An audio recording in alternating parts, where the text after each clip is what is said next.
na nayaya po ako ng mga kaibigan ko sa subdivision ko sila na isama-isang kursada sa isang subdivision din ng part ng Bacoor. Yun po, nung magpapatanggap ng pastor, si Pastor Mr. Divilla, yung mga kilala dyan, no? Isang artista po yun, paano ni Nida Blanca. No? Ako po ito tumayo at tinanggap ko po ang Panginoon. Pag tinanggap mo ang Panginoon pala, unti-unti, magkakaroon ka ng alis sarili mo. Dahil elementary po, uso po nagbibigay ng mga Bible na pakit, Bible sa bulsa. Ilalagay ko lang po yan sa bulsa, hindi ko pinabasa. Tapos pagbuklat ko, nagbubuklat na rin ako ng Biblia, nabasa ko doon na dalawa lang ang nilalang ng Diyos, si Eva at Adan. Hindi na po ako pinatulong noon, kahit ano pong ginagawa sa akin. No? Hanggang sa nagpasya po ako na magsabi doon sa pastor. Kasi nasasama na rin ako sa mga youth sa youth ministry bilang isang gitarista. Yun, pinuha po nila ako. Nag-full time ako doon sa church. Tunay po, yung pagpapalaya ng Panginoon sa madilim kong buhay ng yung mga kabataan hindi ko naiyak ko lang. Hindi mo maranasan yung buhay bata. Grade 3, dapat naglalaro lang ako yan eh. Pero natuto po ako doon mag-igib kasi yung subdivision, nasiraan ng pump. Kailangan mag-igib ako sa puso. Mamumuno ako ng pupunik ang drum. Yun po, naging ano ko doon, buhay ko doon. Napakadali po na paggamit ng Diyos sa buhay ko bilang isang ministry, sa music ministry. From youth ministry, napakabilis ko, linggo lang, tinuruan ako, sabak agad. Ganun po ang paggamit ng Panginoon sa akin. Minsan, hindi talaga pumapayag ang demonyo. Sinusundo ako ng mali. Yung lalaki, hindi ko matawag ng kuya kasi sa ginagawa sa akin, sir lang.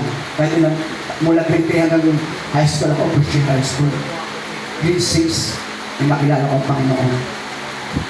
High school na ako nakapunta ng church. Pag-aaralin kita sa gusto mo kung anong gusto mong kunin sa lahat ng mga aralan dyan. Huwag mo lang kong iwan. Di ba gano'n ang Panginoon inalok? Inalok ng Diablo. Ang sabi ng Diablo, sampay mo ako, bibigay ko sa'yo ang sanlibutan. Lahat na nakikita mo sa'yo. No? Ganun po ang ginawa sa akin. Hindi pa ako, kasi natataniman na po ako ng salita ng Diyos dahil sa music at sa pakikinig ko. Akala ko po okay na po yung buhay ko. Sinubukan ulit ako ng Panginoon. Binagsak ako sa music ministry. Naalis ako sa music ministry, lumipat ako na isa dahil walang nangyari sa akin. Ganon pa rin. Hanggang sa tumagal, kung saan church na ako napunta, puro music po ako talaga ginagamit sa music. Sa Edsaday, punta kami Baguio, kasama ko Brother Mike. Punta kami Batangas, may chicks din ako doon. Ha? Sulitin. Oh. Grabe, no? Grabe yung pag-atake sa akin.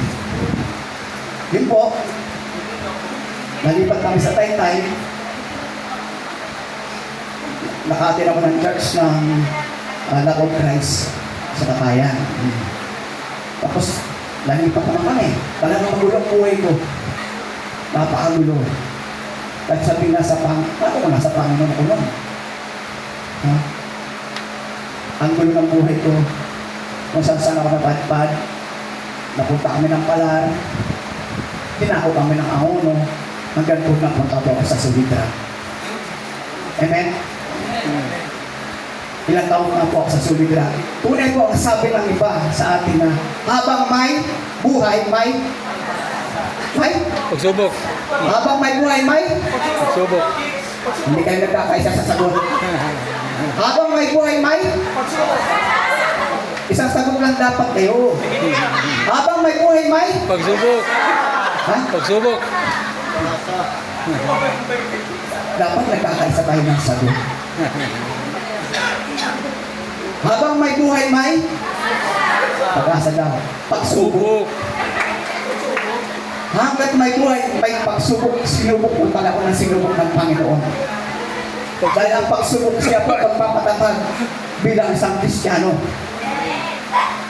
Kaya talagang napakabuti ng Diyos sa akin. Hanggat nabubuhay ako may Pag-ibig. pag-asa. Pag-asa rin. Pag-asa. Amen? Amen. Ba't kayo po nakatawa? Dugtong ng dugtong eh, di mali-mali eh. Mahilig po kayo sa YouTube. Kaya na-epekto ng YouTube. Napanood nyo na ba yun? Hindi pa. Napanood nyo na yun? Walang tama. Walang tama yung sumasagot. Walang tama doon sa pare. Pag sumagot ng pag-asa, pagsubok. Diba? Yun po ang nangyari sa buhay ko. Kaya sabi ko, minsan nga, inihambing ko na yung sarili ko. Kahit ngayon, sabi ko, Lord, alam mo ang buhay ko, halos ialay ko sa'yo, pati trabaho ko, pinagpapalit ko sa ministry. Pinag-overtime ako, ministry. Pinag-overtime ako para ma-regular, ministry. Kilala ko ako abroad, ministry. Ayaw ko naman ministry. Hanggang sa dumating dito na ako, pag inaano ko yung sarili ko, Panginoon, ano pa naging accomplishment ko sa sarili ko? Puro ako ministry. Dumaan po ako sa, kung di nga napapansin, halos lumilipan na ako. Wala akong mambinggo. Kasi, nininilan ko na yung sarili ko, puro ako ministry. Mula noong pa. Wala akong accomplishment. Inihambing ko na yung sarili ko sa iba. Bakit sila mayroon? Hindi naman sila full time na naglilingkod sa'yo. Pero mayroon silang accomplishment sa sarili nila. Amen? Ginising pa ako ng Panginoon na ang pagiging born again, hindi pagpapala. Hindi pagpapalang material. Kasi ang sabi ng iba, tanggapin mo ang Panginoon, pagpapalain ka. Tanggapin mo ang Diyos, yayaman ka. Nasa Bible pala, ang pagpapala pa lang yun ay buhay na walang hanggan. Sa dami-dami na isinulat ko, hindi ko po na isulat yung verse. Ilalagay ko po yan sa isip natin. Na ang pagpapala pa lang yun ay buhay na walang hanggan. Noon nagulag ako, magpupurnagin ako kasi ano pala dyan. Yayaman ka. Yayaman ka. Pagpapalain ka, bakit maraming purnagin na mahirap? Kasalanan ba ng Diyos yun? Hindi po kasalanan ng Diyos yun. Pantay po ang pagkagawa ng Diyos sa tao. Hindi pwedeng mayaman tayong lahat, walang magtatrabaho. Kaya pantay. Kaya sabi ko, Lord, wala akong karapatan magtanong sa iyo. Yung mga nakarang araw. Sabi ko, iwan ko na sa ulit ha. Lipat na ako sa iba.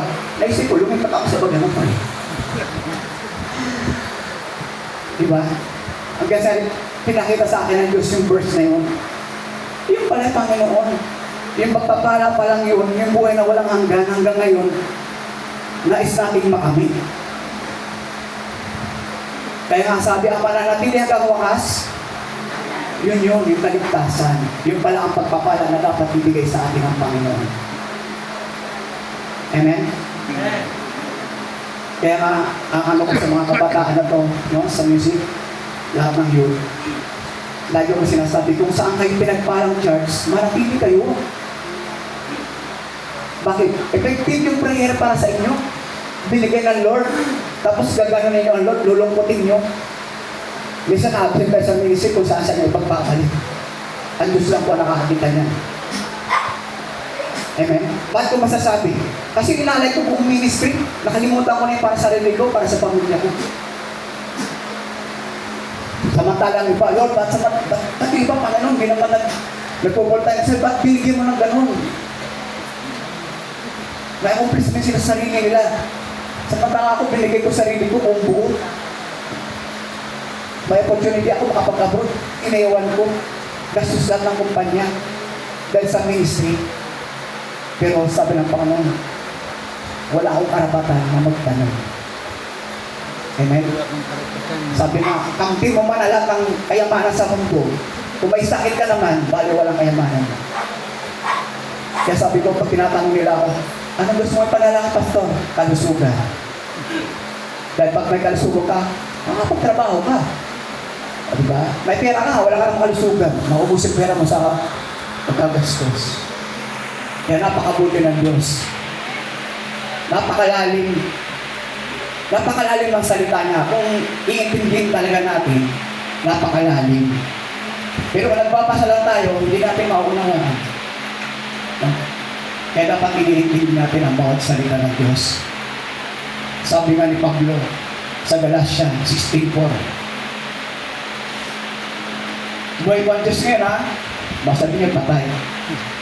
Dito ba ako magtatapos? Sa Galatia 6:14 pala.